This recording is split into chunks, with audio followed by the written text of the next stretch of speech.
Bueno, voy a presentar en realidad el movimiento.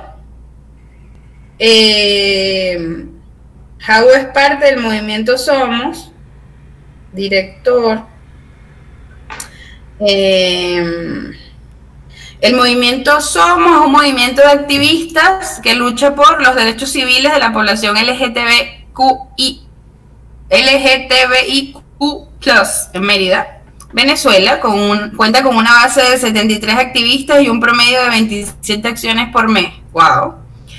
Siendo el movimiento LGTBIQ+ más grande y activo de Venezuela, tiene 6 áreas de acción: documentación de vulneraciones de derechos en razón de orientación sexual e identidad de género, investigación, formación, activismo, acompañamiento legal y psicosocial, así como feminismo. Lidera el Pride de Mérida y es la única manifestación de orgullo que sobrevive en el marco de la crisis venezolana, el Pride de Mérida. Bueno, gracias, Jau, por acompañarnos en este mes además tan especial, con orgullo. Y bueno, estamos ansiosos por escucharte y saber qué es lo que nos tienes que decir respecto a la resistencia queer. Bueno, primero, muchísimas gracias por el espacio, feliz de estar con ustedes. Efectivamente, Somos es un movimiento que tenemos cerca de 4 años construyendo algunas formas de iniciativa y de iniciativas y de resistencias políticas y cívicas en Mérida, un estado donde, pues digamos, la realidad o la estructura social es bastante distinta a la de ciudades como Caracas u otras ciudades de Latinoamérica, donde, bueno, en teoría en Mérida hay una estructura social marcada por el dogmatismo religioso y bueno, a partir de esas realidades nosotros hemos ido pensando formas de resistencia pacífica y de construcción de iniciativas que nos permitan repensar no solamente el discurso político como un movimiento LGBTIQ, sino también digamos, como un movimiento pacífico, pero también en resistencia, ¿no? Vamos a entrar un poquito más en ese concepto de resistencia más adelante. Cuando este conversatorio o este espacio parte de la idea de entender la disidencia sexual y la disidencia de identidades, ¿no?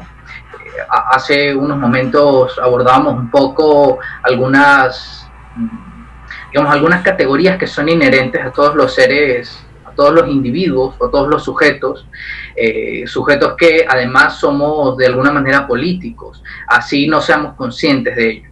Una forma de entender la identidad o las identidades en nosotros como sujetos políticos, parte también o digamos requiere de una lectura importante con respecto al entorno.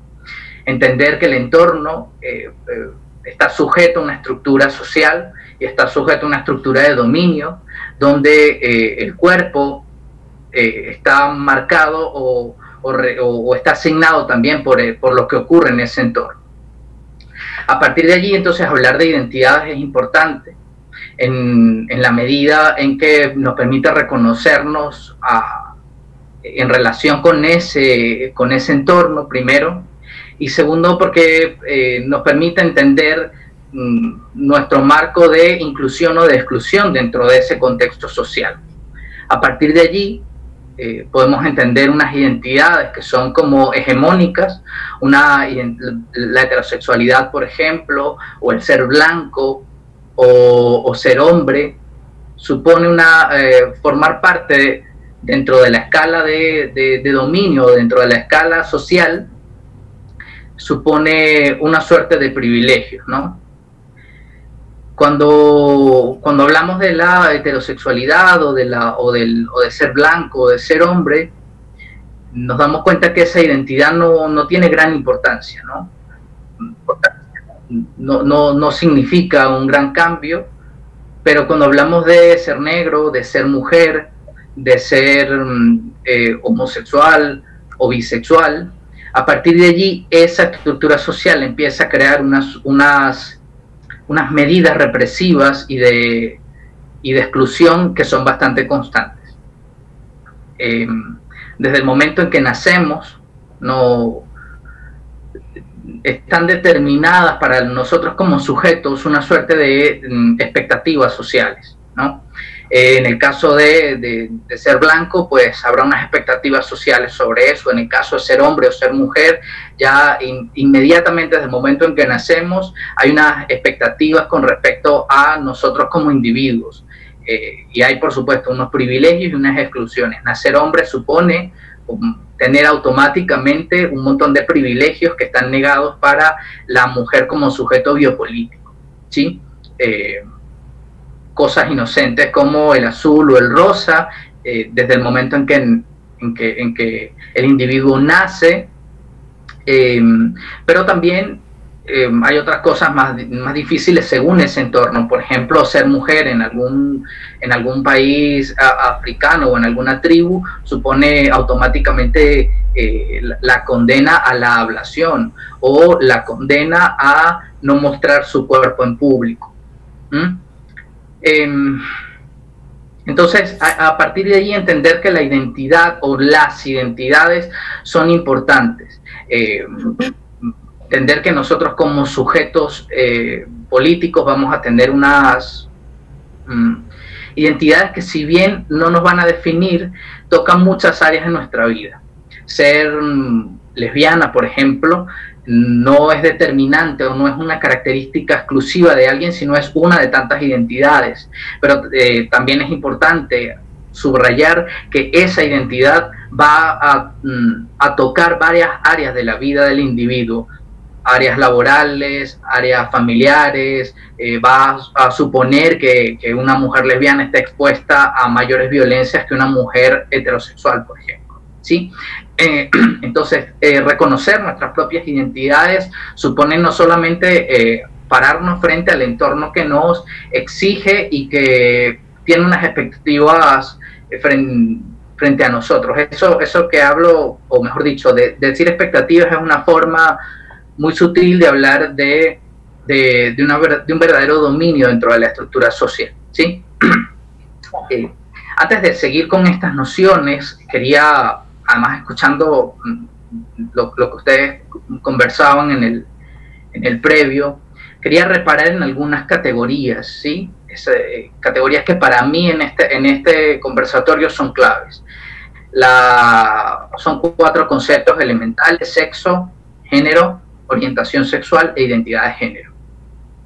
Creo que aterrizar conceptualmente esto nos va a permitir avanzar un poquito mejor y comprender de alguna manera algunas posturas importantes dentro de las posturas de la teoría queer.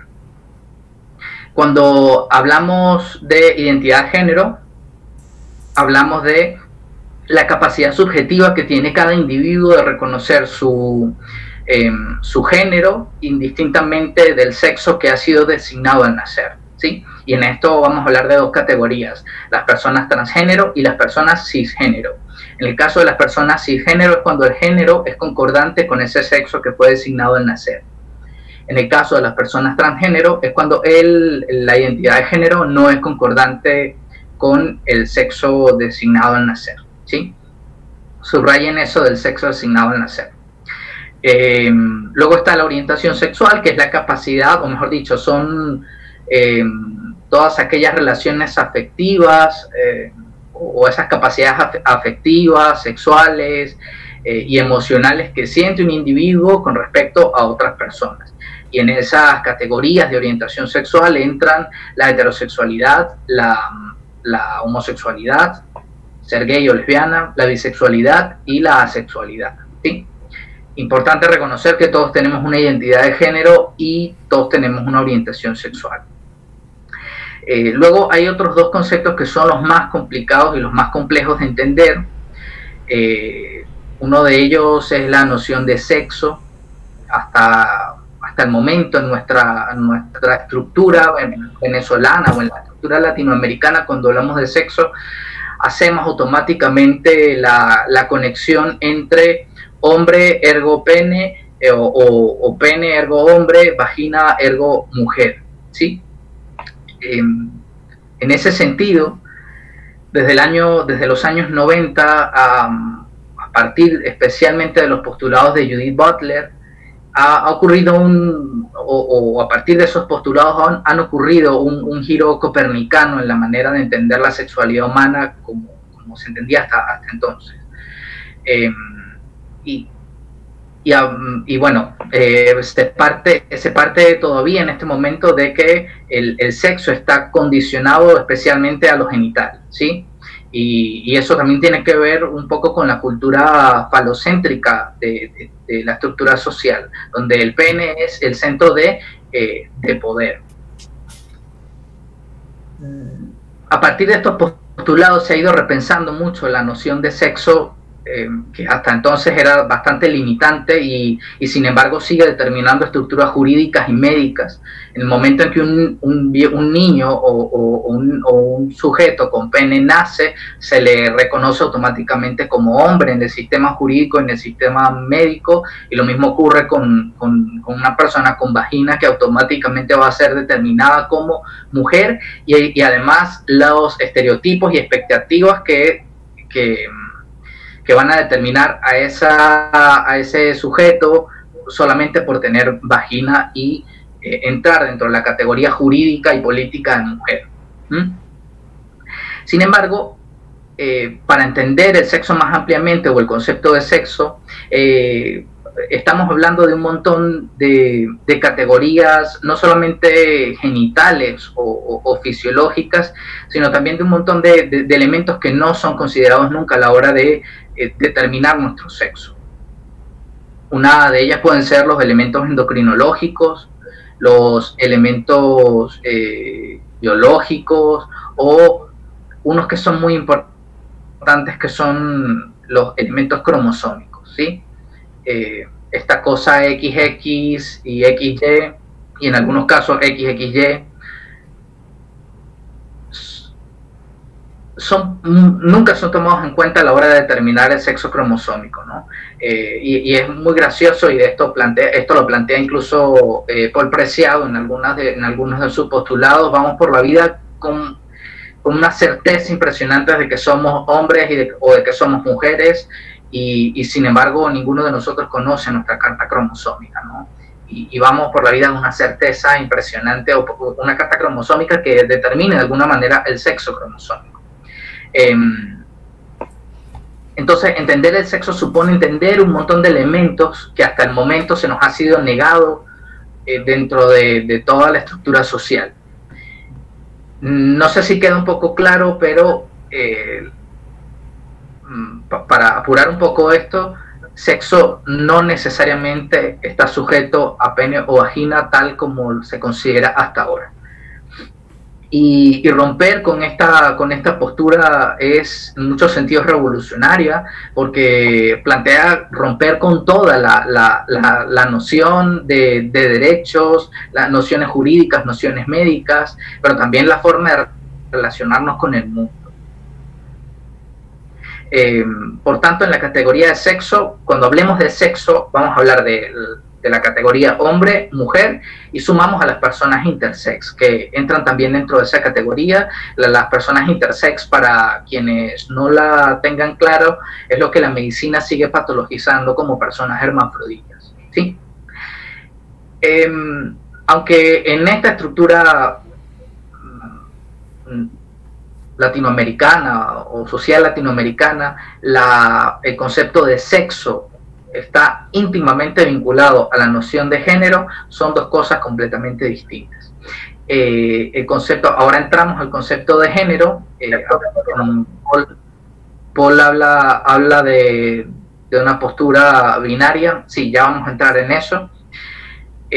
Cuando hablamos de género, hablamos de una cosa distinta al sexo. Género es una construcción social, ¿sí?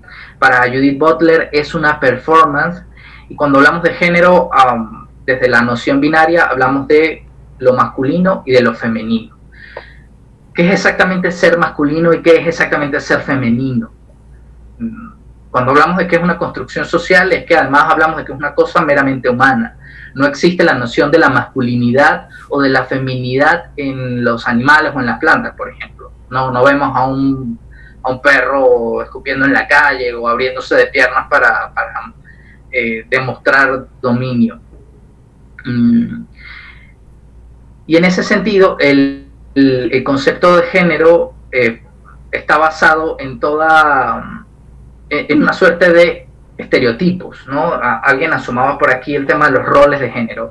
Efectivamente, para ser lo masculino o lo femenino en ocasiones pueden parecer cositas inocentes como el azul o el rosa cuando nacemos, o las muñecas y los carritos cuando nacemos, o cuando vamos creciendo en las infancias, pero incluso si lo repensamos bien, el hecho de que esta estructura de género le diga a las niñas que su rol en el mundo es jugar con una cocinita y cuidar bebés desde pequeña, y en cambio a los hombres les exige jugar con una pelota o pueden ser astronautas o presidentes, ya hay un mensaje político muy importante y por supuesto explica las desigualdades, las violencias y exclusiones que representan toda esta estructura de género.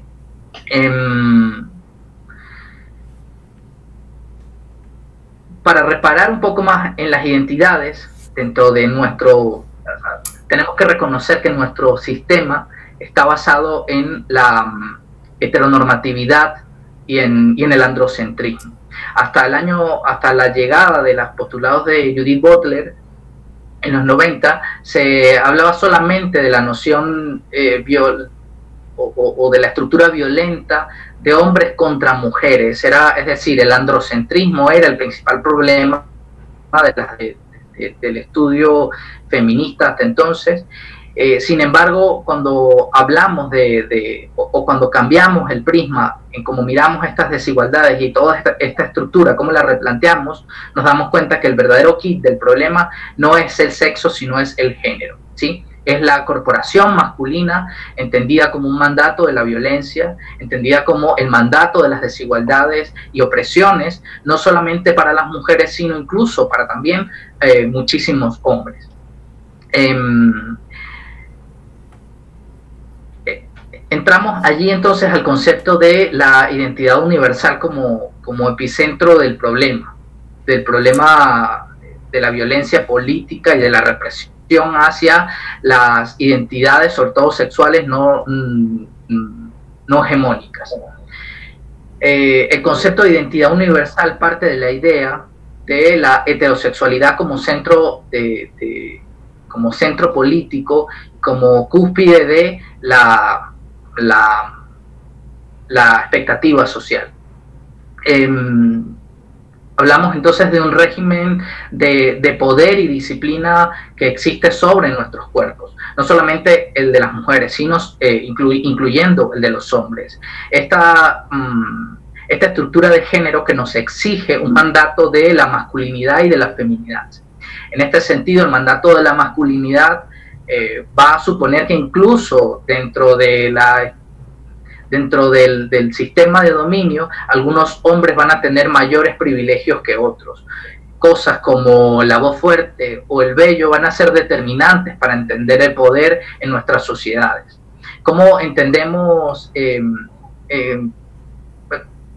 Entendámoslo en el campo político. Veamos esto que acabo de explicar dentro del campo político. Las sociedades nuestras van a apostar por sujetos que demuestren mayor masculinidad, que cumplan con ese mandato de la violencia masculina. Dentro de nuestras sociedades va a estar validado políticamente eso, es decir, electoralmente, por ejemplo, en un país como Venezuela o en algunos países de Centroamérica, se va a votar por un hombre que digamos, cumpla con el mandato de la masculinidad frente a otro que por ejemplo, no tenga la voz gruesa o que no utilice barba. Aquí vemos incluso cómo estos estereotipos o cómo estos mandatos de género son absurdos y están tan naturalizados que no se piensan. el vello es una de las cosas en las cuales podríamos reparar para entender mejor este panorama. Para el hombre o para el biohombre, el vello representa, digamos, un simbolismo de masculinidad, representa mayor acceso a privilegios dentro del sistema político, y sin embargo, incluso dentro de la estructura sexual, también un hombre velludo es más atractivo que un hombre que no tenga vello corporal. Para el hombre no está, o para el biohombre no está prohibido la utilización del vello. En cambio, cuando vemos el vello en las mujeres, existe digamos, un discurso contrario a la utilización del vello corporal en las mujeres. Y a partir de allí una mujer que decida no depilarse la axila, por ejemplo, las piernas, esa mujer va a estar sometida a un constante escrutinio público por tener vello, ¿sí? Cosa que no va a ocurrir en el hombre. Luego hay cosas como la belleza, que también están intrínsecas en esta noción de género. La belleza es algo que para la mujer, digamos, forma parte constante de la cotidianidad y del cotidiano escrutinio sobre su cuerpo. Una mujer en el ámbito político, en el ámbito social, va a estar más o mejor valorada si cumple con el mandato de la belleza femenina, ¿sí? En cambio, una mujer, da igual si es inteligente o si tiene una cantidad de valores y de convicciones, digamos, que no cumpla con el mandato de la belleza como carta de presentación, pues va a estar sometida a una cantidad de exclusiones solamente por no cumplir con ese mandato, ¿sí? Cosa que no existe para los hombres. Volviendo al campo político, no vamos nosotros nunca a hablar de mujeres, o mejor dicho, de hombres en política bajo el prisma de la belleza. No decimos en Venezuela, oye, no voy a votar por, no sé, por tal político porque no es bonito, o no hacemos un escrutinio sobre la belleza de Nicolás Maduro o de Juan Guaidó, como sí hacemos en el caso de las mujeres que están dentro de la política venezolana, ¿no? Podemos poner tres ejemplos claros: María Corina Machado, Delcy Rodríguez y Delsa Solórzano. En estos casos, digamos, las valoraciones que tenemos sobre ellas o que socialmente se hacen sobre ellas son especialmente sobre sus cuerpos. Hace unos días lo comentaba en Twitter, existen miles de razones políticas, éticas, para contrastar políticamente a Delcy Rodríguez, como, no sé, la corrupción o la violación a los derechos humanos, y sin embargo, cuando revisamos las valoraciones en redes sociales sobre Delcy Rodríguez, el primer comentario que existe sobre ella es que es fea, ¿no? Luego, cuando hacemos una lectura sobre María Corina Machado, también, en lugar de entenderla como desde sus posiciones políticas, casi siempre los comentarios van a apuntar hacia la histeria, como histérica, loca, o como llegó a ocurrir en el año 2004 cuando se reunió con George Bush. Tras la fotografía, el comentario de la prensa estaba enfocado en sus pantorrillas, ojo a eso. Y bueno, con Delsa Solórzano ocurre lo mismo.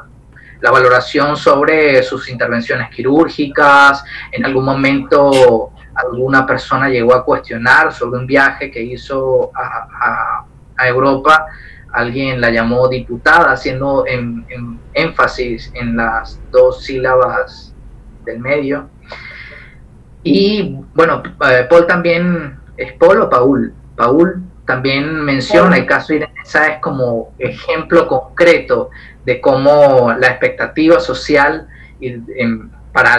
sobre todo desde el contexto venezolano, la mejor noción de una mujer en política solamente es una reina de belleza, porque la mujer perfecta en Venezuela son las reinas de belleza, y aquí entramos podemos entrar al mantra de el país con las mujeres más bellas, ¿sí? Entonces, bueno, vamos a seguir repasando un poquito el concepto de esta identidad universal como un régimen político que anula y trabaja constantemente para excluir, reprimir, violentar y anular en muchos sentidos, no solamente jurídicamente, sino también físicamente, a todo aquello que no entre dentro de la norma heterocentrista o cis heterocentrista.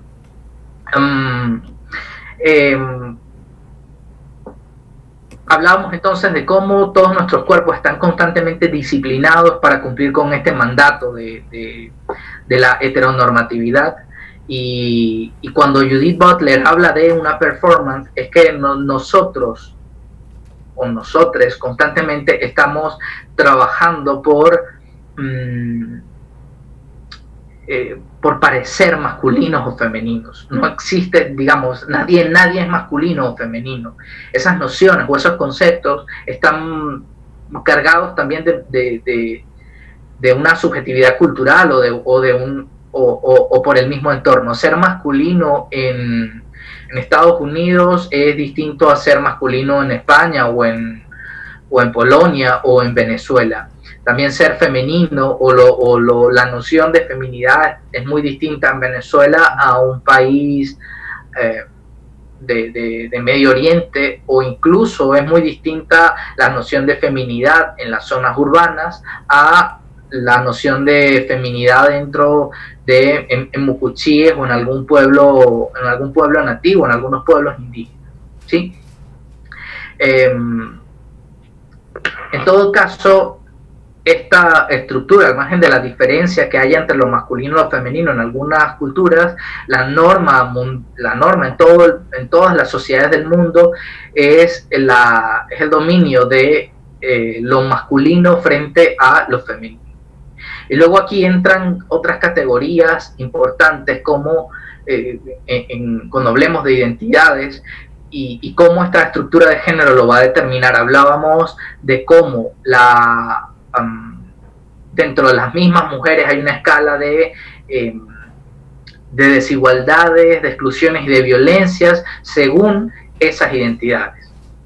Una mujer blanca va a tener una suerte de privilegios que no va a tener una mujer afrovenezolana, por ejemplo, o una mujer transgénero va a tener una cantidad de desigualdades o va a enfrentar unas violencias que no va a enfrentar una mujer blanca o una mujer cisgénero.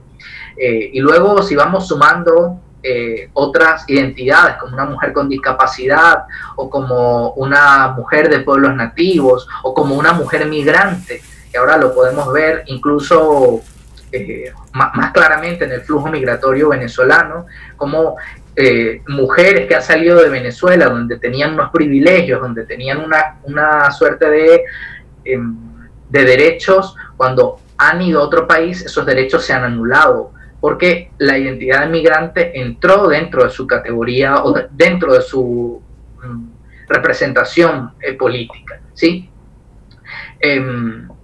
Lo mismo ocurre con las mujeres trans. Una mujer trans sobrevive a unas violencias y a unas desigualdades que no viven las mujeres cisgénero.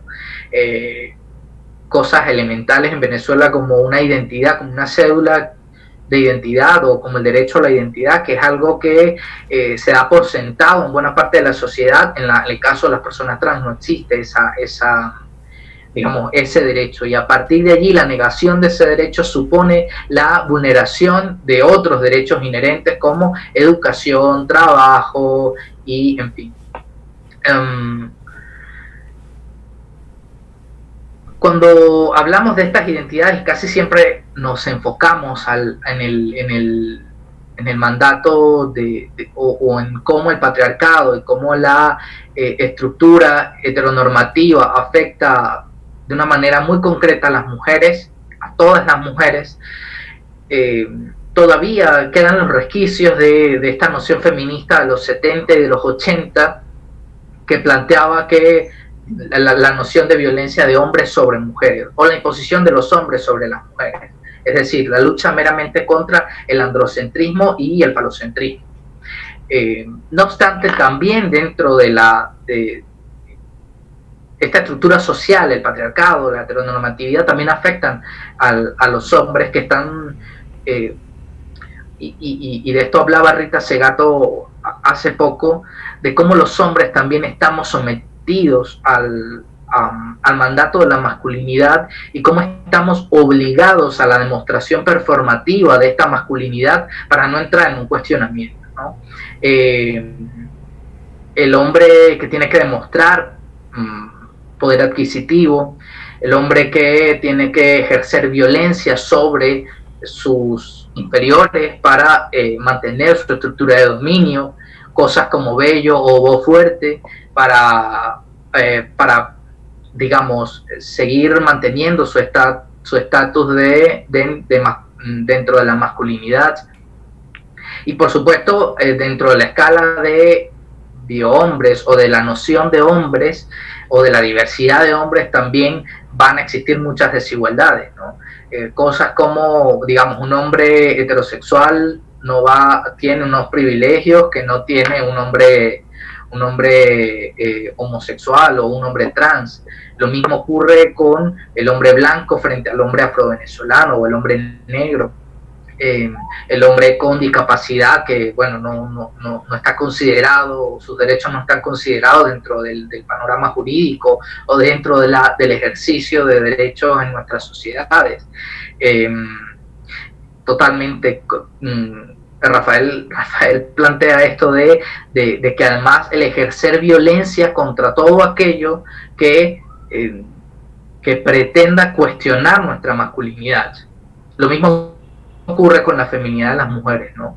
de algunas mujeres, pero en el caso de los hombres se ejerce a través de la violencia contra aquello que cuestiona algo como la masculinidad, y ahí entran conceptos como la masculinidad frágil. Esta cosa de, bueno, yo no puedo usar un pantalón pegado, o no puedo utilizar una camisa rosada, o no puedo utilizar ciertos espacios, no puedo cocinar, no puedo cuidar a mis hijos, porque eso de alguna manera debilita mi masculinidad. Y allí, por supuesto, esto ratifica desigualdades como podemos ver dentro de las estructuras familiares, en cómo la imposibilita la conciliación familiar dentro de las responsabilidades de la casa, y cómo vemos incluso nosotros a los hombres que ejercen su rol como padres o su responsabilidad como padres. En nuestra sociedad, es un hombre que cuida a sus hijos, es casi un lince ibérico, es un espécimen en extinción o que no existe, ¿no? Pero en líneas generales, esta cosa, incluso dentro de la sociedad, cuando vemos a un hombre que cocina o que cuida a los hijos, siempre vamos a escuchar cosas como, oye, ¿tú te das cuenta de este chico, de este hombre, del marido de fulanita, que cómo la ayuda en la casa? Y bueno, a partir de ahí vienen comentarios como ese que ratifican de alguna manera que el espacio doméstico no es el espacio de los hombres, es meramente un espacio para las mujeres. Luego, cuando hablamos de heteronormatividad, también podemos entrar dentro de las relaciones de la misma comunidad LGBTIQ+, las mismas relaciones de pareja, cómo la heteronormatividad se ha permeado dentro de las cosmovisiones y de las realidades de las parejas o de las parejas homosexuales. Podemos ver esta noción dentro de la práctica sexual de lo activo y lo pasivo, y cómo a partir de allí también se generan una suerte de expectativas o de normas obligatorias, como la noción de masculinidad está muy inmersa en el concepto de el hombre homosexual activo, y de cómo la feminidad está inmersa dentro de la noción del hombre homosexual pasivo. cosa, digamos, si lo repensamos bien, una cosa que debería estar sujeta al mero acto sexual, también permea toda la vida o todas las relaciones dentro de muchas parejas LGBT. Y ahí vamos otra vez con nociones como el hombre homosexual masculino frente al hombre homosexual femenino, y cómo dentro de las sociedades lo masculino va a tener siempre una validación, ¿no? Esta cosa de, oye, pero a ti no se te nota, pareces hasta normal. A mí sí me caen bien así los gays serios, los gays así normales me parecen genial, pero esas locas, eso no. Y eso tiene una explicación de alguna manera, porque en la lógica machista lo femenino es lo repulsivo, lo femenino es lo inferior en la lógica machista. Un biohombre que no cumple con el mandato de la masculinidad y que contrariamente es femenino, va por supuesto a traicionar una cosa tan sagrada como lo masculino, y por tanto se ha pasado a la lógica, se ha pasado al sexo inferior, y por tanto a partir de allí existen unas violencias contra el hombre homosexual afeminado para intentar reprimir, violentar y desaparecerlo, ¿no? Solamente por no cumplir la norma de del mandato de la masculinidad. Podemos reparar incluso en cómo la televisión venezolana representa estas realidades y estas violencias. No existe en la televisión venezolana, primero, la noción de hombre gay o de lesbiana solamente está circunscrito a dos espacios: al ámbito de la comedia, donde la televisión venezolana ha legitimado que la homosexualidad o los gays y las lesbianas sean blanco de burlas y también de hipersexualización. Y sin embargo están dentro de la televisión solamente hay dos campos permitidos: el único, el de la comedia, y el otro es el de los espacios de chisme y de farándula. Esos son los únicos espacios que existen dentro de la televisión venezolana para hablar del tema LGBT o para la representatividad política del sujeto LGBT. Y a partir de allí veríamos entonces que la televisión o la comedia solamente representaba a la loca, ¿no? Y a partir de allí la televisión y la comedia venezolana crearon unos sistemas o unos métodos de represión, unos discursos de violencia, unos discursos de odio para reprimir y violentar. Esto del ay, vale, el parchita o la gaita de las locas, que sirvió para educar a la sociedad venezolana para reprimir y violentar a los hombres gays. Vamos a ver siempre una representación del hombre gay afeminado, no vamos a ver nunca la representación del hombre gay masculino, no existe, no existe. Así como tampoco vamos a ver la representación de la mujer lesbiana masculina, lo que se llama coloquialmente, vulgarmente, como la machorra, o en fin.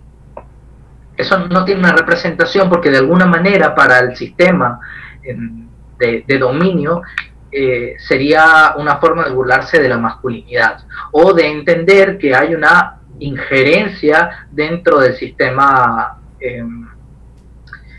masculino o dentro de la noción de masculinidad.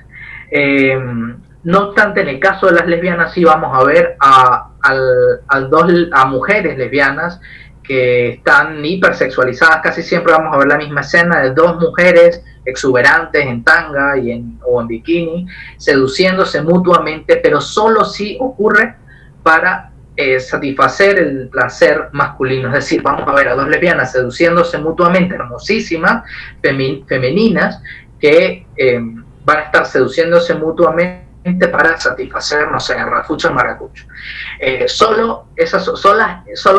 Esos son los campos permitidos dentro de la televisión y por supuesto representan en la práctica la ratificación de unas violencias y unos discursos represivos y bastante trágicos. no solamente la criminalización y la deshumanización del hombre gay afeminado, sino también la hipersexualización y deshumanización de la mujer lesbiana cuando es femenina, ¿sí? Es muy importante reparar en esto porque de alguna manera todo eso que representa la televisión es un espejo de lo que somos como sociedad. Y, en fin, esas visibilidades y también allí cómo nos damos cuenta de cómo la visibilidad y la representación política es importante para los colectivos vulnerables.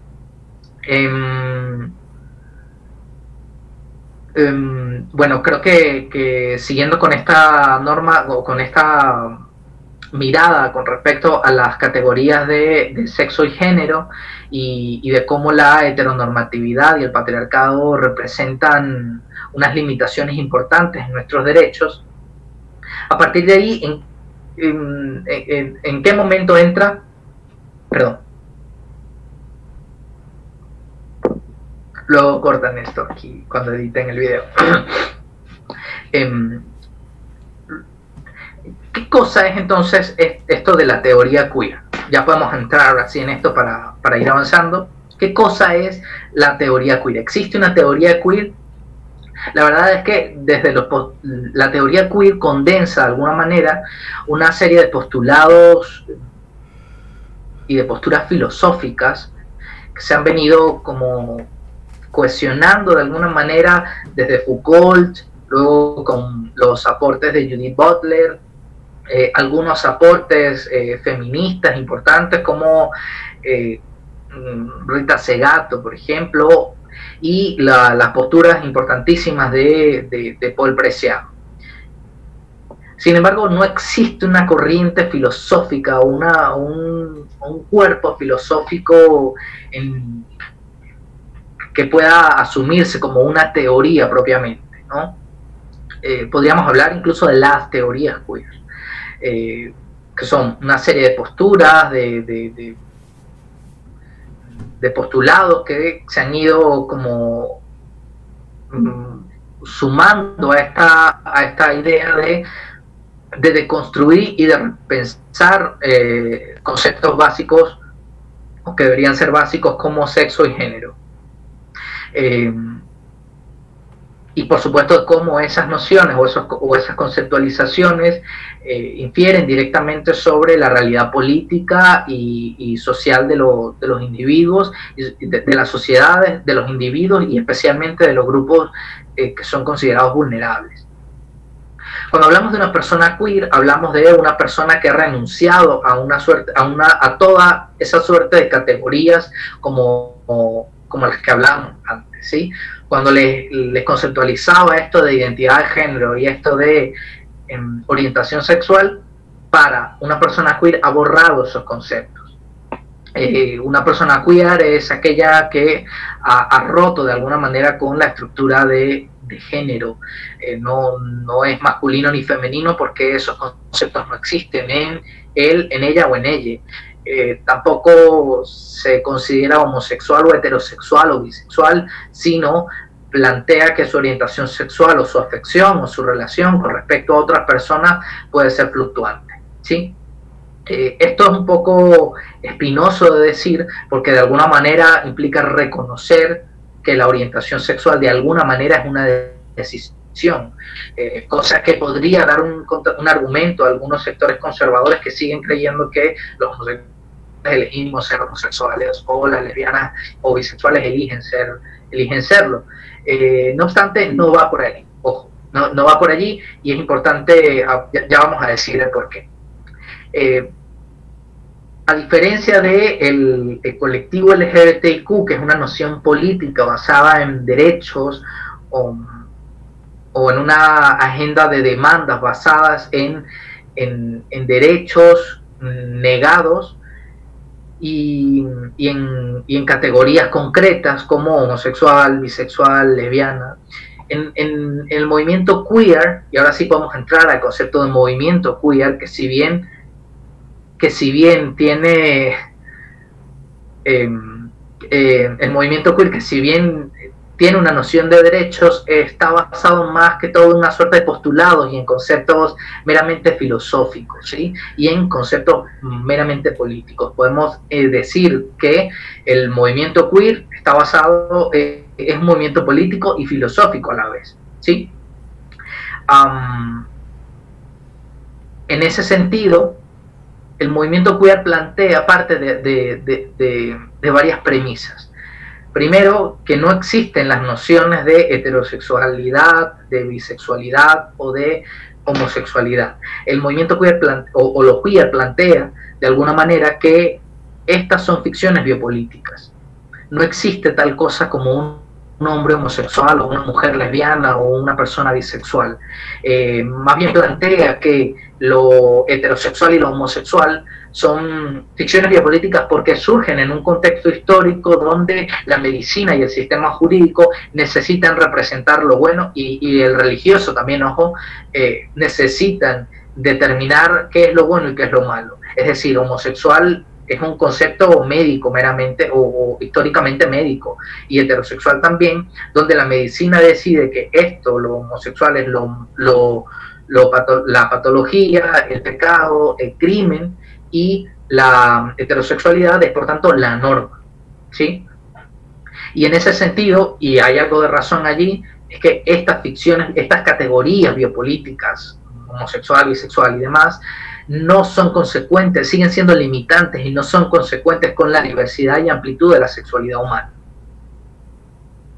Esto es bastante complejo de asumir, incluso para el mismo colectivo LGBTQ, pero de alguna manera es cierto. Y en ese sentido plantea cosas como qué es ser un homosexual y cuál es la limitante allí. Es decir, qué pasa si yo, un sujeto que me identifico como homosexual, en algún momento me siento atraído por una mujer.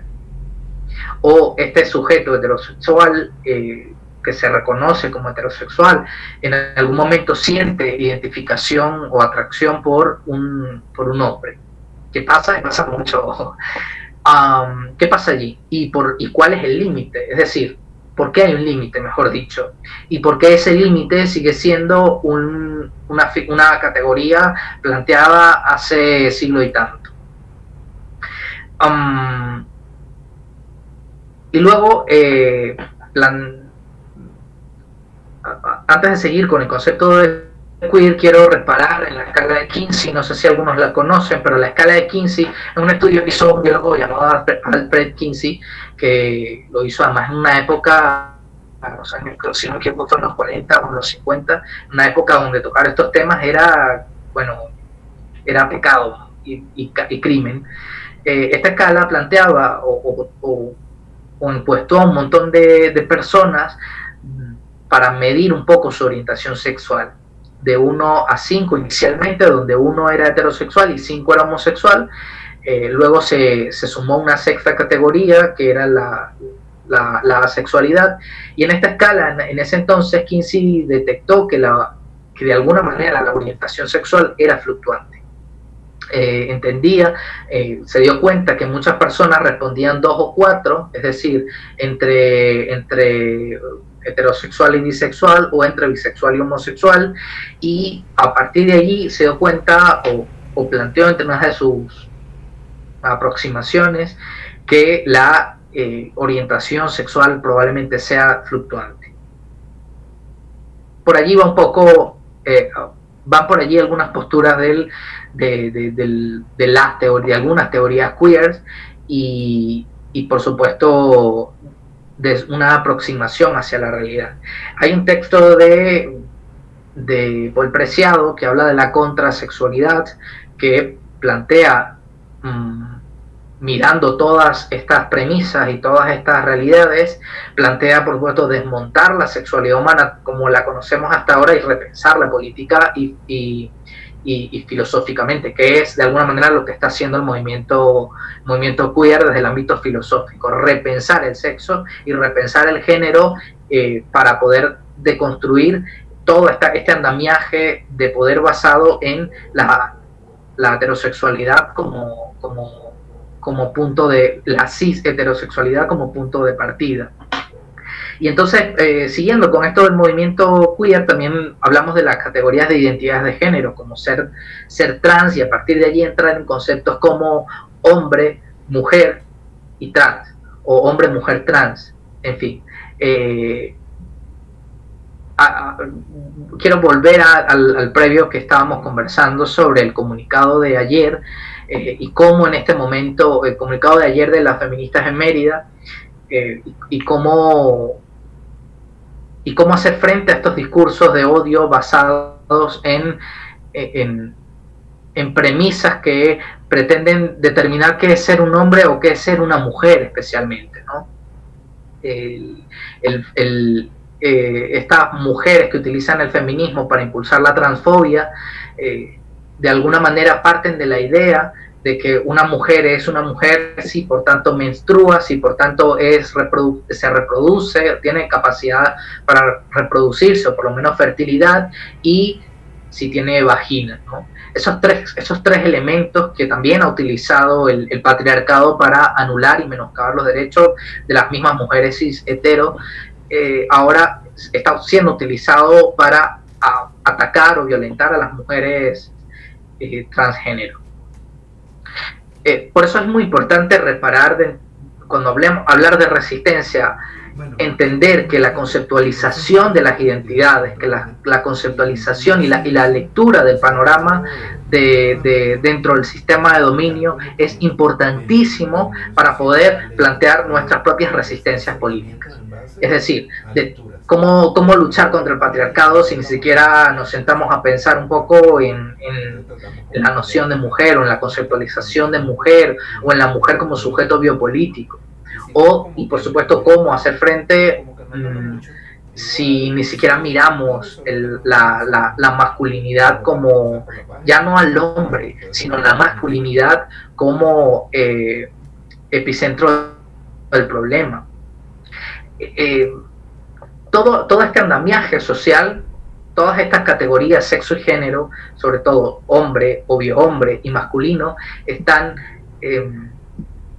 de alguna manera relacionados al poder. Bueno, no de alguna manera, están completamente relacionados al poder. Y hasta el momento, sobre todo en el campo político, hemos visto que está ocurriendo una suerte de dinamitación del concepto de género, o del género mismo como práctica política. Desde los años 50 hemos visto cómo las mujeres han ido masculinizándose progresivamente para acceder a puestos de poder. El derecho al pantalón, que era algo que estaba negado en los años 40, desde los años 50, con la misma lucha de las mujeres, una lucha que además implicaba solamente ponerse un pantalón. Hemos visto que las mujeres han ido masculinizándose para acceder a estos puestos. Lo vemos claramente en la política internacional, vemos cómo las mujeres que han pretendido acceder a las presidencias han tenido que masculinizarse, o han tenido que utilizar plataformas masculinas para acceder al poder. Vemos a Angela Merkel, o vemos a Hillary Clinton, a la misma Dilma Rousseff, que han tenido que cortarse el cabello, tenerlo corto, o utilizar colores muy fuertes, nunca falda, sino pantalón, y digamos sus voces han tenido que ser fuertes. Claudia López es otro ejemplo también. Cómo han tenido que masculinizarse para acceder al poder, o utilizar plataformas masculinas, o las imágenes de los hombres para acceder al poder, como fue el caso de Cristina Kirchner en Argentina, que digamos jamás hubiese llegado al poder sin haber sido la esposa de Néstor Kirchner, hay que decirlo. También Michelle Bachelet, cuando llegó al poder, veíamos a una Michelle masculinizada en muchos sentidos. Muy pocas veces vemos a mujeres presidentas con falda, a excepción concreta de Cristina Kirchner. Entonces lo que estamos viendo es la masculinización de las mujeres para acceder al poder. ¿Por qué? Porque el poder es masculino. Difícilmente vamos a poder votar por una mujer que se nos presente de una forma femenina exceptuando el caso de Irene Sáez, que en Venezuela era bastante típico, pero porque cumplía con el mandato de la feminidad, ¿sí? Cumplía concretamente. Pero, digamos, votar por una mujer, actualmente todavía nos debatimos si es posible que una mujer, no sé, como María Corina Machado, pueda llegar o no al poder, ¿sí? Y lo planteamos ya no por o inicialmente el debate ya no se plantea si es porque tiene o no las aptitudes y habilidades para ser presidenta, sino porque bueno, nos preguntamos si Venezuela, hay preguntas como esta, nos preguntamos si Venezuela está preparado para una mujer presidenta. La misma pregunta que se hacían en Estados Unidos, si estaba preparado el país para tener a Hillary Clinton como presidenta. Y es tan masculina la cosa, es tan peligrosa la noción o los obstáculos que enfrentan las mujeres para acceder al poder, que nos dimos cuenta que Hillary Clinton, con años de experiencia política, teniendo al peor contendor que podía existir dentro del panorama estadounidense, que era Donald Trump, finalmente la gente votó por Donald Trump. O finalmente el sistema permitió que Donald Trump llegara al poder. Dicho esto, volvemos al punto. Sí, me parece genial esto que dice Rafael. El país tiene que prepararse por una presidenta mujer. Sí, es decir, tenemos que prepararse. Probablemente significa deconstruirse, que es una forma muy importante de hacer resistencia y disidencia política desde nuestras identidades. La deconstrucción es elemental dentro de todo lo que estamos haciendo nosotros, dentro de los movimientos LGBT, dentro de los movimientos feministas. Antes de pasar con eso, quiero reparar nuevamente en esta noción de la dinamitación del género. La mejor forma, la mejor resistencia que puede haber para acabar con todos estos sistemas de desigualdad y de violencia y de represiones es simplemente, bueno, no es tan simple, democratizar el género. ¿En qué momento los hombres vamos a empezar a utilizar la falda y el tacón? ¿En qué momento la mujer como noción, la mujer va a empezar a utilizar el vello como parte de su cuerpo y como su derecho inherente como el derecho inherente a su corporalidad y a su autonomía corporal? Así que bueno, democratizar el género es una tarea que tenemos pendiente, y eso no va a ocurrir en lo académico. Es decir, esto no va a ocurrir en nuestro debate, no va a ocurrir en un aula de clases estudiándolo, sino ocurre meramente en la práctica política. Y por supuesto que en este momento un hombre que utiliza una falda va a estar sujeto a una cantidad de violencias y represiones, pero progresivamente la democratización significa que lo masculino no sea inherente al hombre y que lo femenino no sea inherente a la mujer. Contrariamente, significa acabar con estas exclusividades exclusividades que son también biopolíticas, ¿sí? Bien, volviendo un poco, retomando lo que hablaba con respecto a los movimientos LGBT, a los movimientos feministas, a los movimientos de derechos humanos, ¿por qué son tan incómodos y por qué generan tanta conflictividad? Bueno, porque suponen en muchos sentidos la redistribución del poder. Y por supuesto, el poder no va a querer entregar el poder, creo que lo sabemos claramente en Latinoamérica. La conquista por la igualdad no supone solamente la práctica discursiva o filosófica, sino también requiere de la práctica. Es decir, cómo nosotros nos repensamos como movimientos feministas y como movimientos LGBTIQ, y en ocasiones como movimientos LGBTIQ y feministas, como es nuestro caso. Estamos viendo que el tema mujeres, por ejemplo, está cada vez más inmerso dentro del financiamiento internacional y algunas organizaciones de derechos humanos, ¿no? Sin embargo, algunas organizaciones, en Venezuela las vemos, todavía se niegan a llamarse feministas. Y aquí es donde entra el verdadero activismo. Es decir, yo soy activista por los derechos de las mujeres, todavía incluso hablan de la mujer como una cosa homogénea y como una cosa circunscrita a los cis heteros. Un ejemplo claro, la subcomisión de la Asamblea Nacional, la subcomisión de la mujer y la igualdad de género, creo que se llama así. Hablan de una noción de la mujer. Aquí en Mérida también existe el Instituto Merideño de la Mujer y Familia. Es decir, mujer como un concepto homogéneo, desde luego queda clarísimo, o inferimos que es una mujer cis hetero, y por supuesto inferimos que familia es un concepto que para ellos es la familia tradicional, ¿no? ¿Cómo nosotros desde el activismo podemos generar resistencias políticas y pacíficas que permitan ir desmontando estas estructuras de poder? Más allá del discurso y de lo académico, como decía. Bueno, primero repensando nuestras propias convicciones. Es decir, no se puede ser feminista de papelito, no se puede ser feminista de camiseta y no se puede ser activista LGBT de camiseta. Es decir, yo no creo que se pueda hablar de activismo si utilizamos una camiseta que no repiensa siquiera el hecho de que esa camiseta puede estar o no, o detrás de la fabricación de esa camiseta estén niñas sobreexplotadas en La Guajira o en Bangladesh. Es decir, nuestro activismo tiene que estar basado no solamente en conceptos filosóficos, sino también en unas convicciones profundas e innegociables. Entender nuestro activismo no solamente como una cosita trendy, sino entender que nuestro trabajo es precisamente ir derrumbando muros.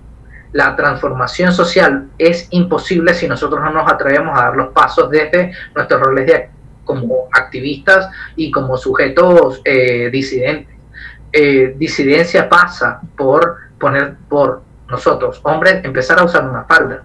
Disidencia pasa por eliminar esta cosa por deconstruirnos dentro de nuestra propia realidad social. De nada sirve yo llamarme feminista y que finalmente sea mi esposa o mi mamá quien lave la ropa, es decir, o que yo ayude en el hogar. Todas estas cosas son fundamentales porque si bien la noción intelectual, o mejor dicho, el proceso intelectual es importante en la deconstrucción, dentro de todo este campo de lucha, el verdadero asunto se queda en la práctica, ¿no? Y la práctica para nuestra disidencia tiene que estar basada en asuntos más éticos que ideológicos, cuidado. Actualmente, y nosotros lo vimos en varias veces que hemos visitado Caracas, nos damos cuenta que el feminismo en Caracas todavía está muy circunscrito al debate ideológico, está circunscrito al capitalismo, al socialismo, al comunismo y un montón de asuntos que, por ejemplo, en Mérida no existen. Es decir, aquí las feministas pueden, digamos, disertar sobre las nociones del impacto del capitalismo en la prostitución, en el trabajo sexual, en la trata y en la explotación, pero no es un asunto de enfrentamiento como ocurre en Caracas. Y comento esto porque nos parece muy importante entender que si bien la diversidad es importante y el cuerpo filosófico e ideológico de nuestro trabajo es importante, eso no debería ser tan determinante, ¿sí? Y más en un punto donde, bueno, en la práctica lo ético debería ser lo que priorice nuestras luchas. Volviendo al tema de las prácticas, bueno, creo que el activismo tiene que estar bien consciente de lo conceptual y de lo filosófico para poder ejercer la disidencia en la práctica. No hay forma alguna de cambiar las cosas desde la foto en Instagram o desde el Twitter, que es algo que ha pasado un poco en el activismo actualmente. Estamos muy circunscritos a Twitter y luego hemos dejado la calle en Venezuela, ¿no? y esto lo vemos con la anulación de todas las marchas del orgullo. No existen marchas del orgullo, exceptuando el Pride de Mérida, que bueno, para nosotros es fundamental, pero la mayoría de marchas del orgullo han desaparecido, bueno, afectadas de alguna manera por la crisis. Pero precisamente en esta práctica disidente y en toda esta lucha, lo público y lo callejero debería estar en la priorización de nuestras agendas. Creo que de alguna manera ya he podido decantar todo lo que tenía que decir con respecto a esto. Estoy seguro, sí, bueno, ahí entra lo que plantea Paul, es muy cierto el tema de las marchas, cómo lo ideológico ha fracturado el activismo, y cómo ha llegado incluso, y ahí entra también cómo, fíjense cómo el poder en Venezuela ha instrumentalizado nuestras luchas al punto de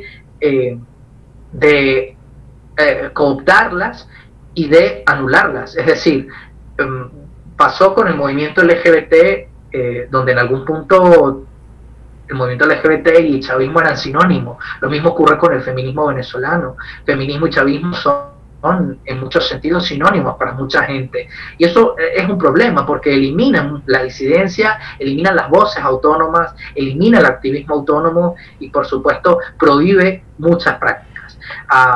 Así que creo que hay que trabajar en este momento en nuestras propias autonomías, en nuestras disidencias autónomas, las poblaciones LGBT, las poblaciones indígenas, las poblaciones de personas con discapacidad. El movimiento, no existe en Venezuela un movimiento antirracista, si se dan cuenta, autónomo. No existe. Aunque el racismo está presente, o sea, basta subir la mirada para darnos cuenta de cómo el racismo está presente en buena parte de nuestras ciudades.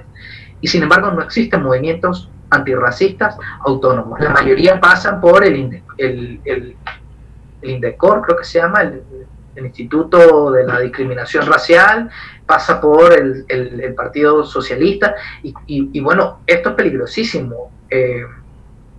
Yo creo que hasta 2012 pasaba con el movimiento LGBT, era un asunto entre partidos, era el movimiento chavista y el movimiento de Voluntad Popular, y algunas otras células por allí de algunos partidos políticos, pero organizaciones autónomas había muy pocas. Y bueno, tuvimos que llegar a este punto de la historia para darnos cuenta de cómo la autonomía era tan importante para nuestras luchas, que ahora, que bueno, tuvimos que dejar de lado un debate que finalmente parecía importante, lo ideológico, y finalmente se convirtió en mera instrumentalización. Bueno, yo creo que ya podemos abrir, yo no sé si hay espacio de preguntas, no sé si alguien me puede aclarar, si ya puedo cerrar. Sí, De momento quiero comentarles algunas cosas. Adelante, sí.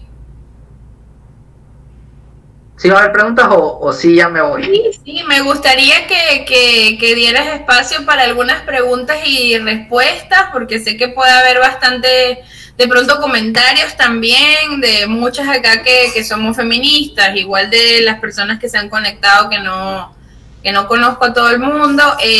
Seguramente sí quisieran hacerte algunos comentarios y sería bueno darnos unos, de pronto, 7 minutitos para eso. Y no sé si quieras cerrar con algo que estabas diciendo.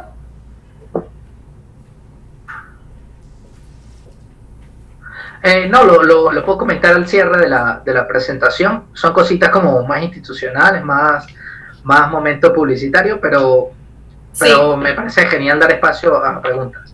Entonces, bueno, yo me callo por un momento y les escucho.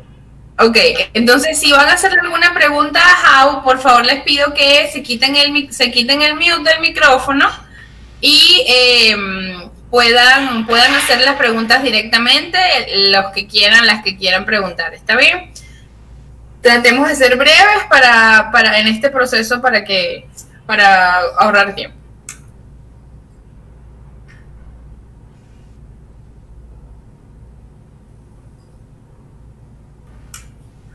Ok, Melanie, ¿te escuchamos?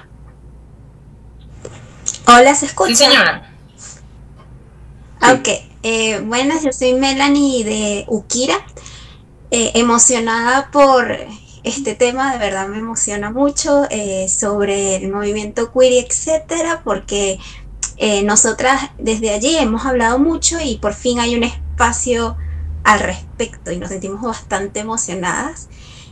Bueno, retomando el tema del activismo, me gustaría saber, no sé si alguna recomendación, etcétera, en el caso de ahorita, bajo las circunstancias en las que vivimos, pandemia, porque para nosotros también la movilización en la calle es imprescindible. No sé si nos puedes recomendar algún tipo de estrategia para continuar con nuestro activismo, ¿no?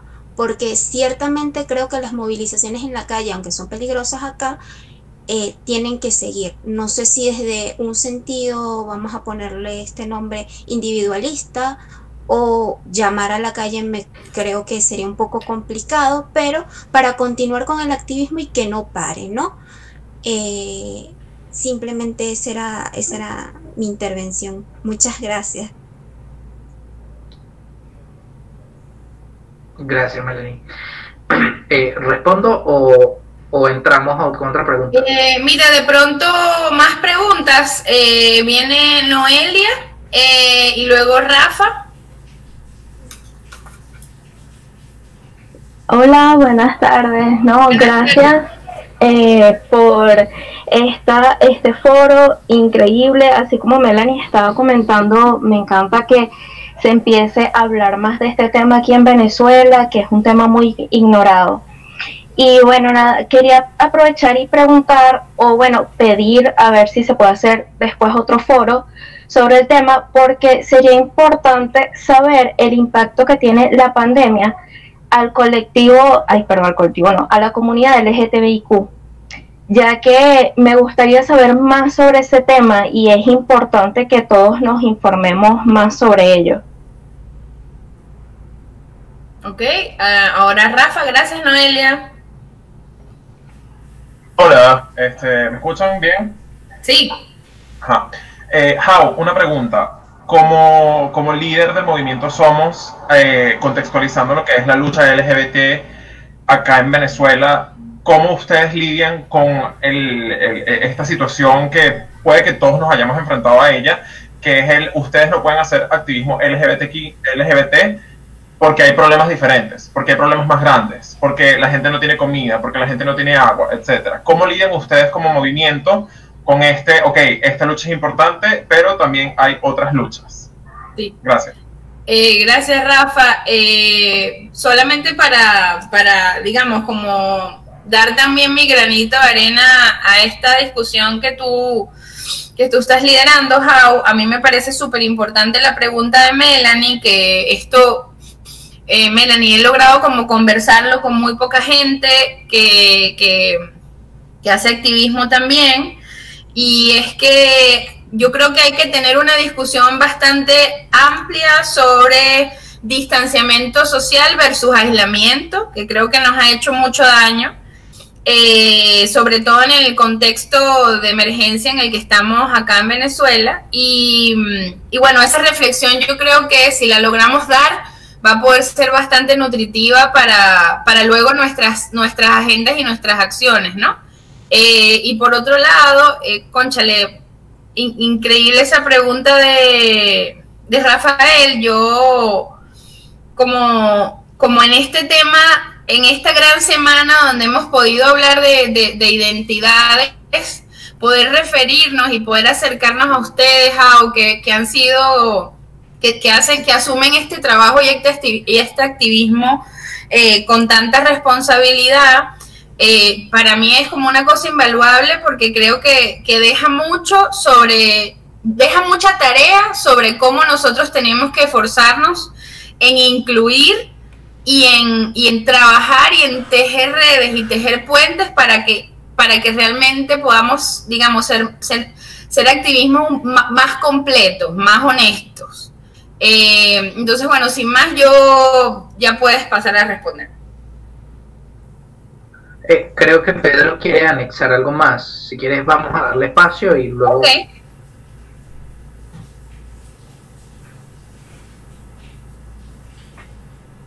Hola, no sé si me escuchan. Pedro, te escuchamos. Ok, chévere, saludos a todos. Bueno, yo esperaba un poco intervenir después de que respondiera las otras preguntas, porque es un poco para hacer referencia a mi conversación de ayer, sin intentar robarme el protagonismo, porque me parece interesantísimo. Esta es probablemente la ponencia que más tiene que ver con lo que yo estoy trabajando, lo que yo hablé,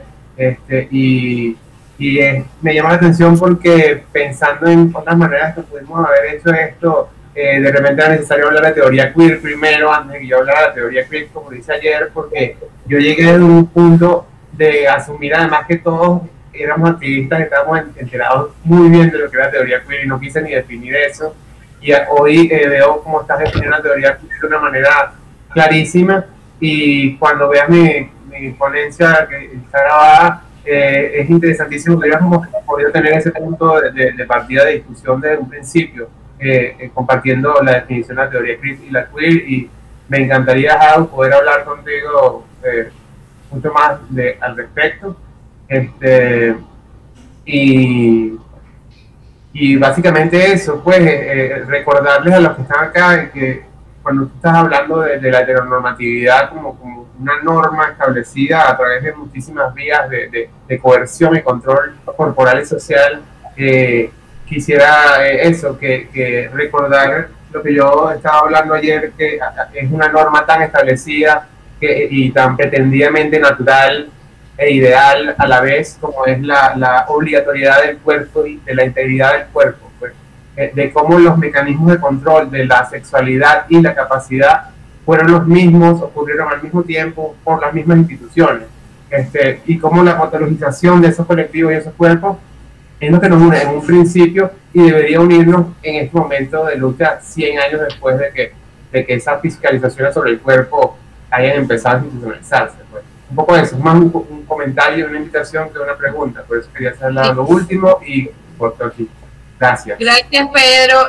Un poquito para dar contexto, Jau, y a las demás personas que están acá, Pedro ayer fue parte de los que lideraron las conversaciones del día, y Pedro, digamos, hizo una aproximación a la teoría CRIP como lugar de enunciación, y bueno, fue muy interesante, también nos deja mucha tarea allí.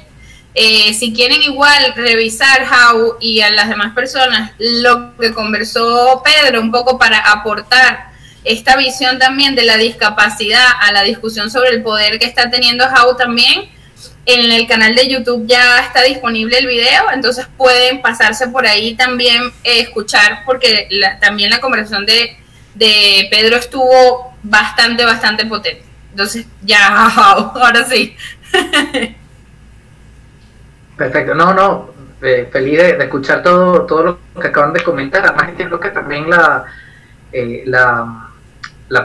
ponencia o la presentación de Georgia tiene mucho que ver con el tema de las autonomías y las cuerpas como territorios de liberación, ¿no? Creo que esa pues también sería muy importante echarle ojito.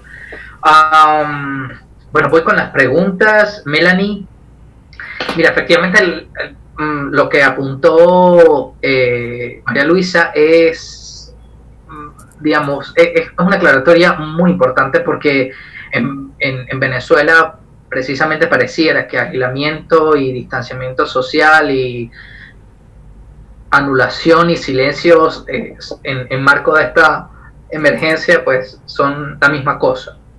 Y bueno, si bien es cierto, nosotros desde Somos, una de las estrategias que pensamos para el mes del orgullo, bueno, dado que no podemos hacer el Pride, que es nuestra plataforma más importante en términos reivindicativos y en términos públicos, y que fue para nosotros un palazo el no tener Pride este año, la verdad que tenemos que decirlo, estuvimos de luto varios días. Pero lo que hicimos primero fue repensar nuestro discurso público. Tenemos en este momento una campaña con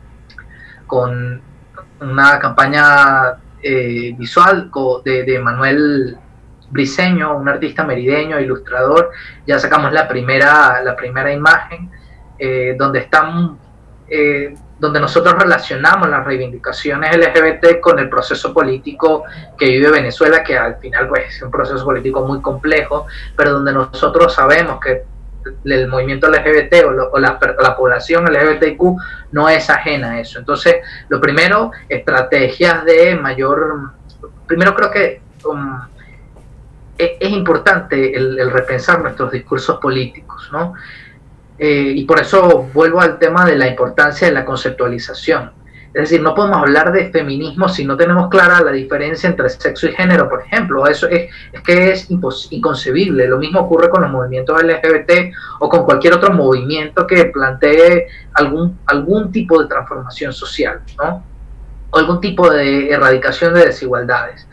En ese sentido, primero repensar los discursos políticos, porque es la única forma de decantar inteligentemente nuestras rabias y nuestras demandas, ¿sí? Que son todas legítimas.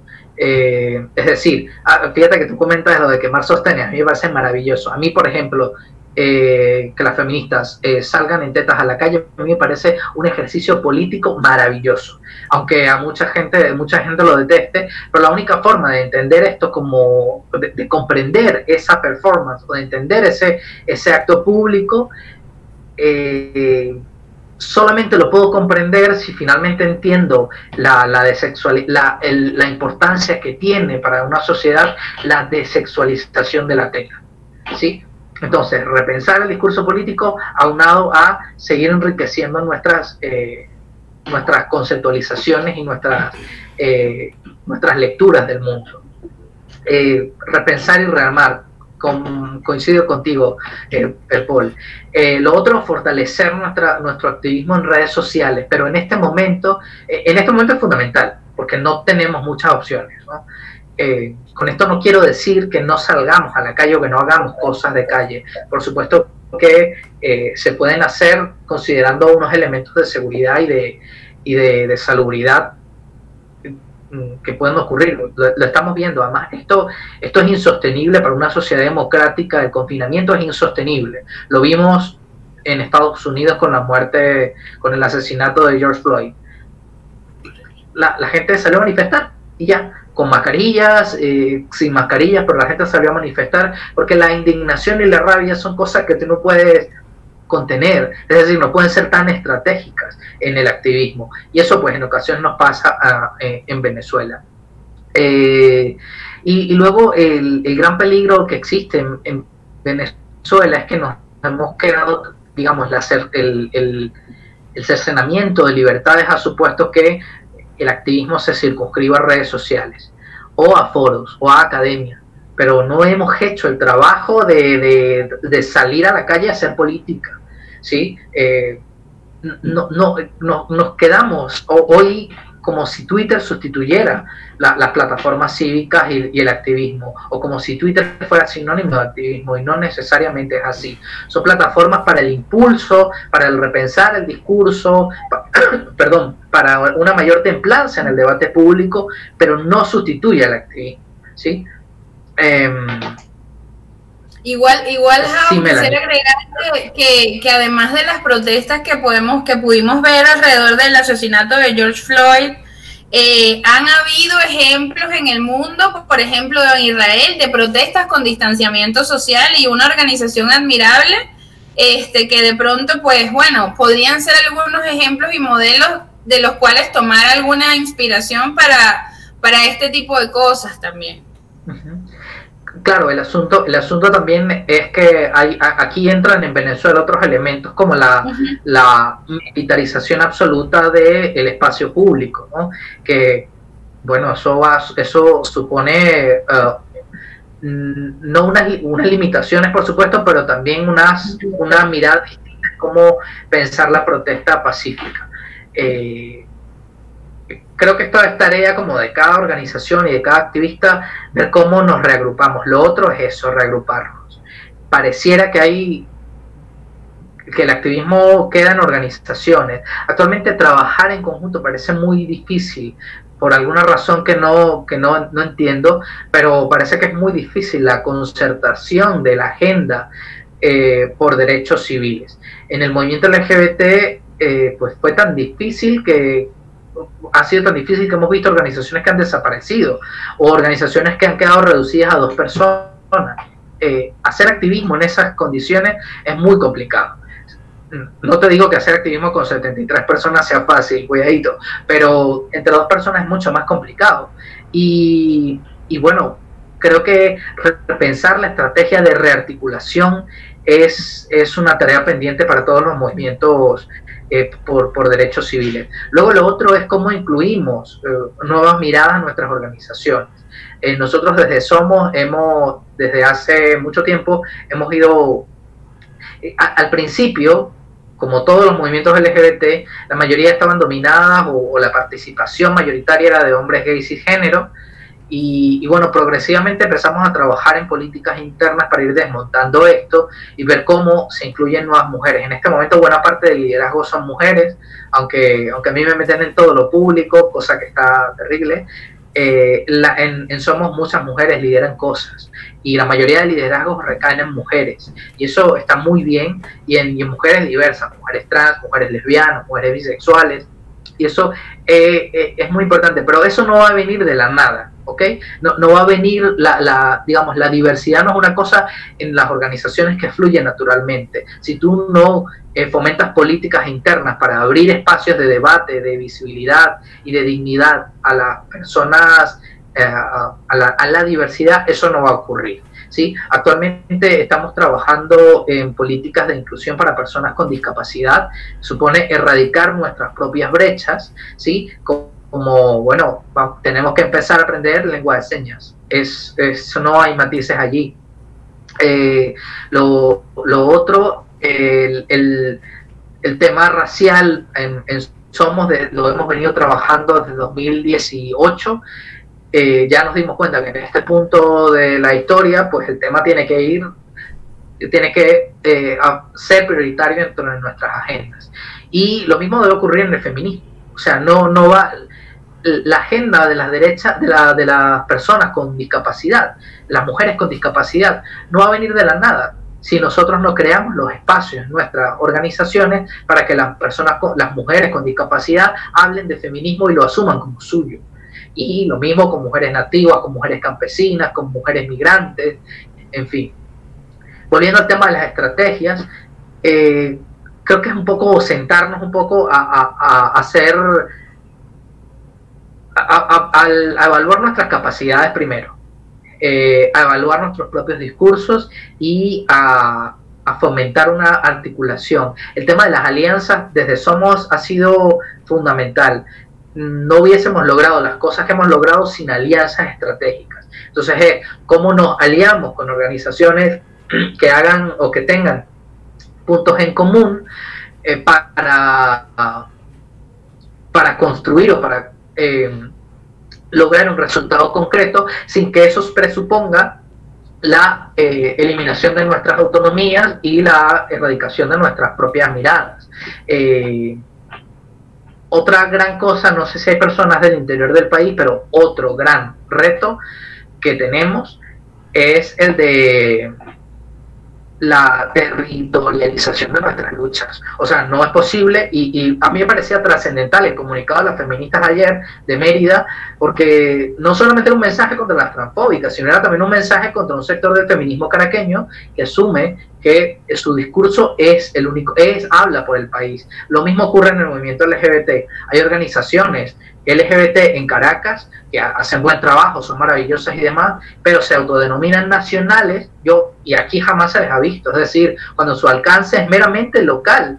Me parece genial que se reconozcan como caraqueños o como movimiento caraqueño, pero no pueden hablar por todo el resto del país. O sea, no pueden de ninguna manera. Yo no puedo hablar por los gays o las lesbianas de Caracas, ni siquiera porque no estamos allí, no conocemos esos territorios. Mucho menos lo vamos a hacer por los gays de los pueblos indígenas o por los gays de Cumaná. Entonces creo que es muy importante ser honestos con esto y trabajar, sobre todo desde Caracas, donde hay unas mayores ventajas y privilegios, en fomentar la territorialización de nuestras luchas, ¿sí?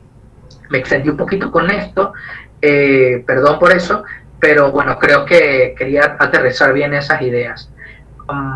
Lo otro, con respecto a la pregunta de Noelia, el impacto de la COVID, si bien hay unos datos muy generalizados a nivel mundial, o algunas organizaciones tienen como algunos datos concretos de cómo ha ocurrido la cosa. El caso venezolano sigue siendo bastante atípico, porque no solamente es que tenemos una pandemia en un contexto donde el colectivo LGBTIQ no tiene derechos y todos los derechos han sido negados o conculcados por el Estado venezolano, es que además aquí hay un contexto de emergencia humanitaria compleja que tiene años y que la pandemia solo agrava. Es decir, nuestro contexto es muy distinto al contexto de la comunidad LGBT en El Salvador o en Polonia o en Filipinas.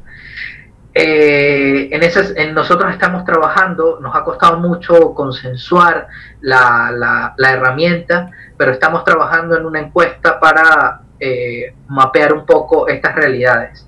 Sobre todo nos interesa mucho detectar el impacto en el ámbito psicológico, en el ámbito laboral, en el ámbito de derechos, y hay otro ámbito que era eran como 4 ámbitos, olvidé el otro, pero que eran muy importantes. En el ámbito de seguridad alimenticia ese. Y bueno, es probable que la semana que viene lancemos esta encuesta, así que bueno, será maravilloso que ustedes nos apoyen en la difusión, y estoy seguro que contamos con ustedes. Y bueno, Rafael comentaba sobre la priorización de las agendas. Creo que comentó Rafael. Sí, creo que sí. Sí. Claro, sobre la priorización de las agendas dentro. Sí, la invisibilidad de nuestras demandas en el contexto de emergencia, porque asumen que no es prioritario.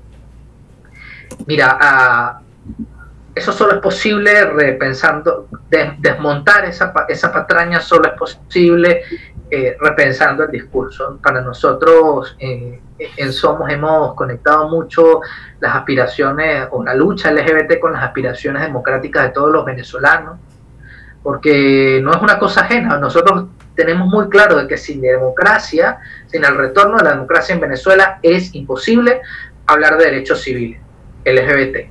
Pero también es muy cierto que es imposible hablar de democracia si no va a haber derechos LGBT en nuestro país, y si ese proyecto de nación, ese proyecto de democracia va a suponer la exclusión de millones de ciudadanos supone la negación del concepto de ese futuro. Es decir, cuando se habla, por ejemplo, de la reconstrucción del país, que es una cosa peligrosísima que ocurre en Venezuela, se habla siempre desde un asunto crematístico, no de un asunto.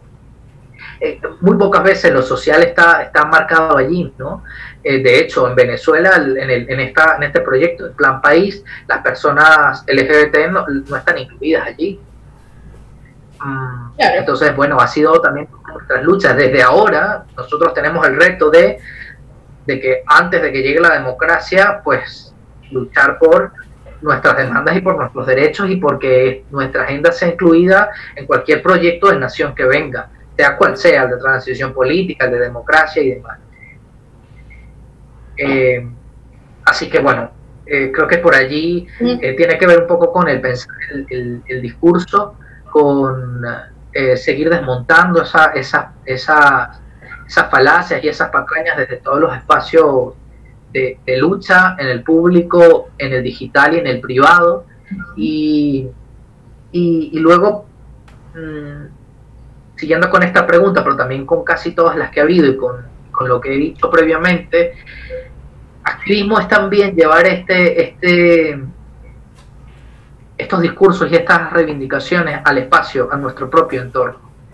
No hay mejor activismo que el llevar esto a las mesas en nuestras casas, el llevarlo a las escuelas, a nuestras universidades, al abrir el debate con nuestro entorno de amigos, de compañeros, y que no solamente se quede allí, es decir, cómo nosotros impactamos también en nuestro propio entorno para que esa transformación sea posible, es decir, llevar nuevamente todo esto a la práctica.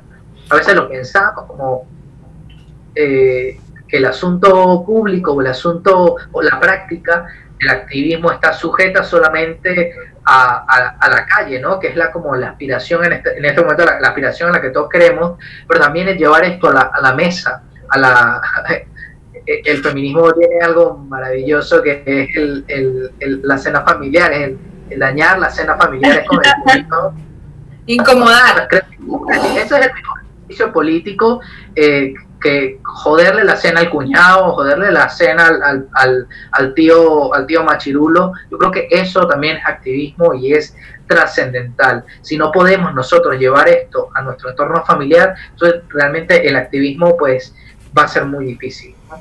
Claro. Bueno, creo que eso era todo lo que tenía que decir con respecto a eso. No sé si me van a dar tiempo para hacer publicidad. Todavía, claro, mira, para hacer publicidad. Somos tus fanáticos aquí, fanáticas y fanáticos somos. Bueno, me parece muy bien, porque voy a hablar de dinerito. Entonces, no. Ok, ya va. Melanie quiere hacer una pregunta, me parece, y yo quisiera también, aprovechando este espacio que ha sido como bien interesante y enfocado como en el activismo, que es una cosa que ha marcado las prácticas de Resonalia como organización, y que a pesar de que hemos tenido diferentes transformaciones en el tiempo, como que el tema calle y el tema hombro a hombro y sentirte ahí con el otro, con la otra, pues es fundamental como volver a poner sobre la mesa una intención que también hay en este espacio de encuentro, de pensar la distancia, que tiene que ver con la construcción de agendas conjuntas que, si bien no modifiquen el trabajo y las prácticas ajenas, nos den a nosotras y a nosotros una guía hacia dónde movernos, que es una ausencia que como una mujer que vive en Caracas, yo soy oriental y vivo en Caracas desde hace muchísimos años, he sentido muy profundamente, ¿no? Porque, bueno, las dinámicas de Caracas son distintas, el feminismo caraqueño, como tú bien dijiste, es distinto, pero requiere no solo nosotras acá, sino también con ustedes, de los que hemos aprendido tanto, en Maracaibo, en Mérida, donde hay una fortaleza en la organización, aprender, así que gracias por eso, pero también esto, tejer estas redes conscientes con agendas conscientes. Y entonces lo pongo aquí también porque está Melanie, que yo aprecio mucho, pero también aprovechando esto que tú nos entregas, porque es parte de lo que también queremos lograr posterior a este encuentro. Y una agenda que no sea nada más, digamos, circunscrita a el feminismo, a los feminismos como movimiento, sino a las diferentes áreas en las que como seres humanos y como ciudadanos nos desenvolvemos, ¿no? Que es como también la esencia del trabajo nuestro. Melanie, entonces ahora tú pasas a hacer la pregunta. Antes de pasar con Melanie, quería apuntar dos cositas. A propósito de tejer redes, a mí me gustaría que nosotros hiciéramos el ejercicio de mirar lo que ha pasado en el Zulia, con, por ejemplo, la red de defensores de derechos humanos del Zulia y la Feria de Derechos Humanos del Zulia, con CODES, cómo ellos han articulado un movimiento autónomo, descentralizado en el Zulia, cómo hoy lo que ocurre en el Zulia es importante para el país, ¿no? En términos noticiosos, y eso es gracias a ese movimiento. Entonces, es un ejemplo de cómo ir articulando entre nuestros propios territorios. Creo que puede ser un ejercicio de estudio en algún punto, y también de replicabilidad en nuestros territorios. Y siguiendo con lo que apuntaban aquí con digamos, las lecturas del activismo, la micropolítica, otro de los grandes riesgos que existe sobre el activismo que hacemos es la burocratización de nuestro trabajo. Y esto ocurre casi siempre con el tema de la cooperación internacional o con las donaciones. Que bueno, como ocurre la donación, pues se nos va la vida en el informe, se nos va la vida en la sistematización, se nos va la vida en la rendición de cuentas al cooperante, y se nos va la vida en el proyecto, en el cumplimiento del proyecto, y dejamos de lado el asunto activista. Es muy importante que no renunciemos al propósito inicial de lo que hacemos, ¿no? Que es, bueno, transformación. Si bien los proyectos de cooperación son maravillosos, cuidado con convertirnos en burócratas de ONGs o en anular discursos o en anular convicciones o en anular asuntos éticos por simple chiquitlín. Cuidado con eso. Era otra de las advertencias que me parecía muy importante hacer, porque pasa y pasa mucho. y bueno, eso de alguna manera debilita mucho nuestras luchas y debilita, por supuesto, a los movimientos por derechos. Sí. Melanie, Gracias. te escuchamos. Bueno, sí, bueno, muchas gracias. Quería como comentar, no sé si va a salir una pregunta o algo, pero comentar el hecho de replantearnos los discursos políticos desde el feminismo y los feminismos me parece imprescindible. Nosotras en Ukira llevamos nada más un año, pero ciertamente nos ha costado acá en Caracas. Tenemos que aceptar que existen mujeres muy conservadoras, un feminismo muy elitista, porque no tiene otro nombre, elitista, que no se replantea sus privilegios. Entonces, claro, cuando Noelia y yo decimos, disculpa María Luisa, vamos a salir a la calle a que me sostene, o cuando, bueno, le quiero poner un pañuelo a todas las estatuas acá, un pañuelo morado para reivindicar X cuestiones, es un poco mal visto, ¿no? Entonces yo creo que sí tenemos que replantearnos todo lo que tú nos has dicho de nuestro discurso político, en las miradas que tenemos dentro de los feminismos, ser críticas con nosotras mismas, escuchar a otros colectivos o a otros grupos, a otras personas para ver en qué estamos fallando, porque eso es imprescindible.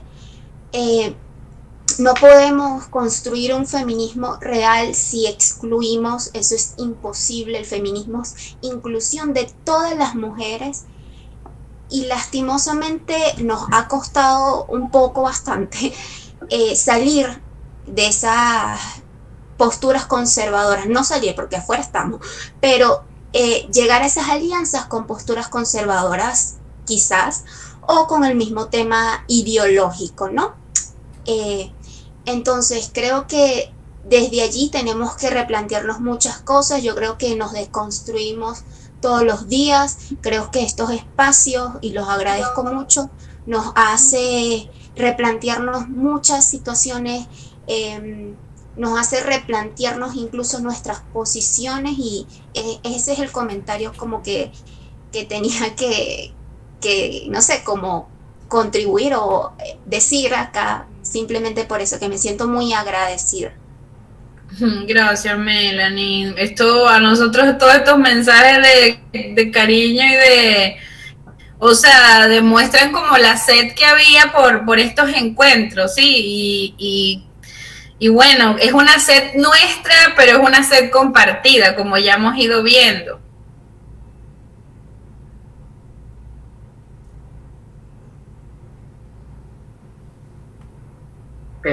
Tu publicidad. Sí, total.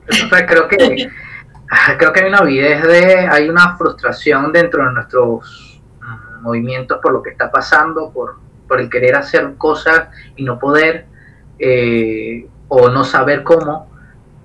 Así que este espacio de encuentro yo creo que es bastante nutritivo. Si bien es cierto, yo el otro día lo comentaba en Twitter, si bien es cierto estamos en una cuarentena y la gente debería estar, o mucha de la gente está, no sé, en su casa, aprovecha y actualiza series. Yo creo que yo nunca había trabajado tanto como hasta ahora. O sea, ni siquiera cuando hemos montado los Prides, que supone un desgastamiento físico y una cosa bien ruda. O sea, yo nunca había trabajado tanto como ahora. Y de alguna manera estoy tratando de optimizar todos estos procesos y todas estas limitaciones para poder hacer cosas y poder repensar, sentarme detenidamente a repensar qué estamos haciendo nosotros como un colectivo, como movimiento, y a dónde vamos. Entonces creo que estamos en el momento oportuno para hacerlo. Sí. Con respecto, ya para ir cerrando, quería comentar algunas cositas más como de Somos, a aprovechar el espacio publicitario. Lo primero quería comentarles que desde Somos estamos desde hace mucho tiempo luchando por construir el primer centro LGBTIQ del país. En este momento, junto con All Out, que es una organización mundial, se creó una campaña crowdfunding para que recaudar una partecita del dinero y poder abrir el centro LGBT en Mérida. Así que bueno, la campaña está ya abierta y quería aprovechar el espacio para que, bueno, compartan la campaña, está en nuestras redes. Si quieren donar, si tienen para donar, pues su dinerito es bienvenido.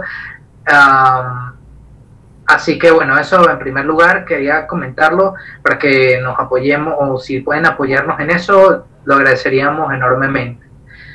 Lo segundo, bueno, la próxima semana vamos a lanzar la encuesta por la COVID-19 y el impacto en la comunidad LGBTQ, y también vamos a pedirles apoyo para su discusión. Y tercero, bueno, nada, que nos pueden, tercero, que estamos trabajando en una campaña visual muy interesante, que ya lo había comentado antes, la campaña de Manuel Briceño, que bueno, es bastante polémica, bastante como política, y bueno, nos devuelve a todo este sentido social y político de todas estas convicciones que están sujetas a nuestras luchas. Entonces, bueno, está por allí, también la pueden compartir y la pueden hacer llegar a su gente. Y pues nada, finalmente pueden contactarnos a través de @somos MOV pequeña, somos MOV, en todas las redes, Twitter, Facebook e Instagram. Y cierro diciendo que estoy muy feliz de haber participado en este espacio tan enriquecedor. Los comentarios y participaciones han sido de altura, y lo agradezco enormemente. Agradezco también la deferencia y el aprecio, no solamente a mí, sino a la lucha que estamos dando desde Mérida. En ocasiones nos sentimos solitos aquí, pero sí que es verdad que este espacio de alguna manera nos dignifica, nos reivindica y nos llena de mucha energía para seguir luchando, y yo espero que también haya sido para ustedes. Muchísimas gracias a todos. Gracias, Jau. Y bueno, gracias a quienes estuvieron acá presentes recibiendo esta clase magistral. Jau, te mando un abrazo. Mira, así como aprendimos con Marianela. Bueno, gracias a ustedes. Nos vemos. Esto va a estar grabado, Jau. Lo vamos a poner en el canal de YouTube, pero si lo necesitas para tus propias redes, pues nos lo haces saber y con gusto te lo compartimos. Y bueno, muchísimas gracias. Gracias a todos, cuídense. Chao.